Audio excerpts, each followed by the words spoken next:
Terus kita lanjutkan. Sekarang ada juga nasihat beliau tentang zuhud. Ada 2 kalimat dari Imam Malik yang berhubungan dengan zuhud. Yang pertama, kata Imam Malik, apabila seseorang itu zuhud, Allah akan memberi nikmat kepadanya. Yang kedua, zuhud itu bukan ketiadaan harta, namun mengosongkan hati darinya. Ini 2 kalimat untuk jadi bahan kita muhasabah. Jadi orang zuhud itu orang yang hatinya tidak terikat, tidak tergoda oleh dunia. Katanya Imam Malik, justru sebaliknya orang yang tidak terikat dan tidak tergoda ini akan mendapatkan nikmat dari Allah. Mungkin kalau pakai bahasa lain, kalau engkau tidak mengejar dunia, dunia yang mengejarmu. Ya tentunya atas seizin Allah.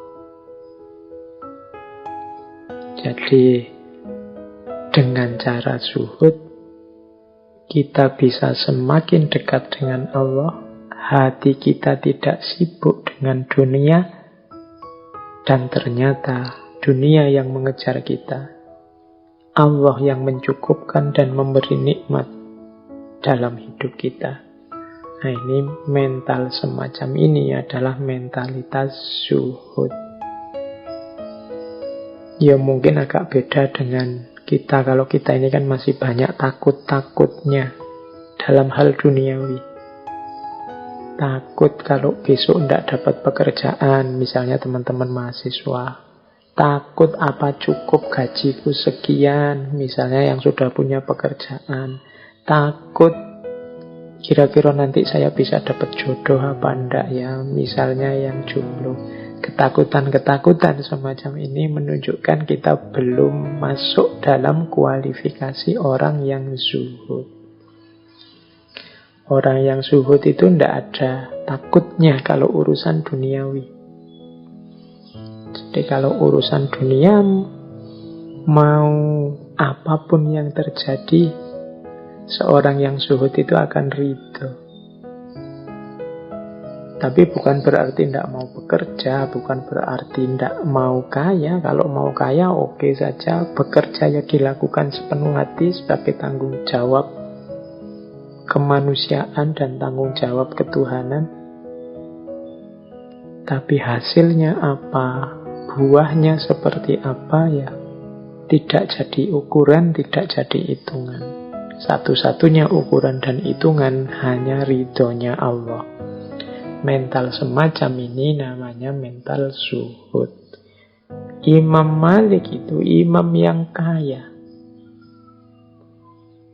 Tadi saya ceritakan beliau ini suka menggunakan baju-baju yang mewah, tapi kekayaan tidak nempel di hatinya.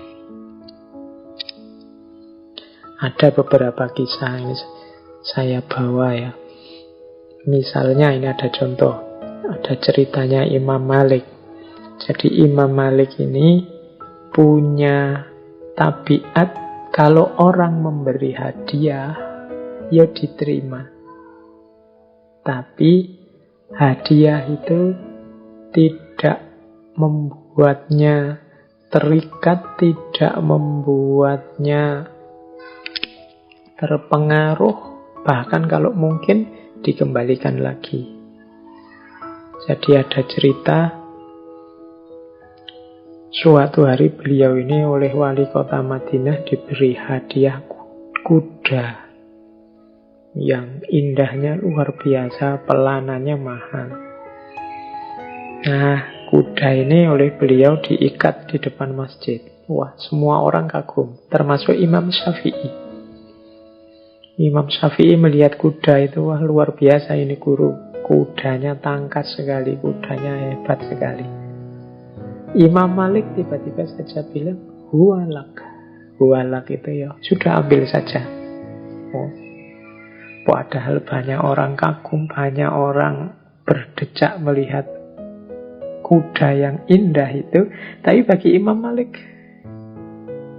itu bukan sesuatu yang nempel, bukan sesuatu yang harus dipertahankan mati-matian. Tidak kok. Imam Syafi'i dicarikan kudanya yang lain yang tidak selevel itu, ya enggak. Ada orang suka langsung diberikan saja. Itu menunjukkan dunianya enggak nempel. Loh, tapi kan pemberiannya masih diterima. Ya, pemberian diterima itu kan kemungkinan dalam rangka membahagiakan orang yang memberi. Jangan lupa, kebahagiaan itu tidak cuma saat diberi, tapi kebahagiaan lebih besar itu kebahagiaan memberi. Maka memberi kesempatan orang untuk bahagia dengan berbagi itu bagi saya juga termasuk kebaikan. Jadi kadang-kadang kan banyak kita yang melihat para ulama itu loh, pekerjaannya apa sih? Kemudian kita vonis mereka, wah mereka itu cuma nunggu sangunya dari orang-orang yang sowan, orang-orang yang datang. Insya Allah para ulama itu mentalnya seperti Imam Malik ini. Pemberian akan selalu diterima dengan pertimbangan bahwa orang memberi itu punya kebahagiaannya sendiri. Orang memberi itu ada kepuasannya sendiri. Plus pemberian itu tidak akan nempel, tidak akan melekat ke mereka. Kalau saat itu juga ada orang butuh, pasti pemberian tadi akan diberikan pada yang butuh. Sebagaimana Imam Syafi'i begitu lihat kendaraan yang luar biasa, ya langsung sama Imam Malik, ya sudah kalau kamu suka, hualah, ambil saja. Kuda itu buatmu. Nah, ini contoh sikap yang tidak terikat oleh dunia. Ini yang disebut mental zuhud. Kaya raya tapi batinnya adalah batin yang zuhud. Ada cerita lagi. Suatu ketika Imam Malik ini dikirimi uang 1000 dinar oleh Khalifah Al-Hadi. Nah, Imam Malik sudah curiga ini, karena yang memberi Khalifah mesti ada pamrihnya. Nah, dalam kasus seperti ini, oleh Imam Malik, uang ini disimpan baik-baik, tidak disentuh sedikit pun. Suatu ketika Khalifah datang ke Madinah. Setelah menunaikan ibadah haji, mengunjungi Imam Malik. Nah, sambil datang ini membawa salam tempel kalau sekarang namanya ya. Uang yang diamplopi itu 1000 dinar lagi.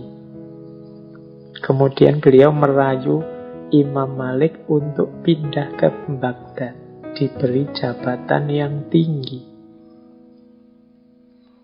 Oleh Imam Malik,